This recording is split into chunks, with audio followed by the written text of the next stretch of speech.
पनाह मांगती हूँ अल्लाह की शैतान मरदूद से। शुरू अल्लाह का नाम लेकर जो बड़ा मेहरबान निहायत रहम वाला है। ए ईमान वालो, यहूद और नसारा को दोस्त ना बनाओ, ये एक दूसरे के दोस्त हैं। और जो शख्स तुम में से उनको दोस्त बनाएगा वो भी उन्हीं में शुमार होगा। बेशक अल्लाह जालिम लोगों को हिदायत नहीं देता।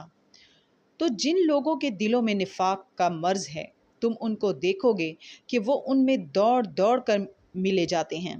कहते हैं, हमें खौफ है कि कहीं हम पर ज़माने की गर्दिश ना आ जाए। सो करीब है कि अल्लाह फतह भेजे या अपने हाथ से कोई और अमर नाजिल फरमाए।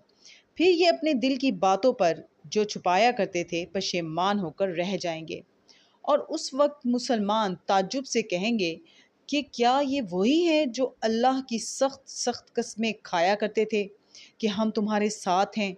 उनके अमल अकारत गए, सो वो खसारे में पड़ गए। ए ईमान वालो, अगर कोई तुम में से अपने दीन से फिर जाएगा तो अल्लाह ऐसे लोग पैदा कर देगा जिनको वो दोस्त रखे और उसे वो दोस्त रखें। और जो मोमिनों पर नरमी करने वाले और काफिरों पर सख्ती करने वाले हों, अल्लाह की राह में जिहाद करें और किसी मलामत करने वाले की मलामत से ना डरें। ये अल्लाह का फजल है, वो जिसे चाहता है देता है। और अल्लाह बड़ी कुशाइश वाला है, सब कुछ जानने वाला है।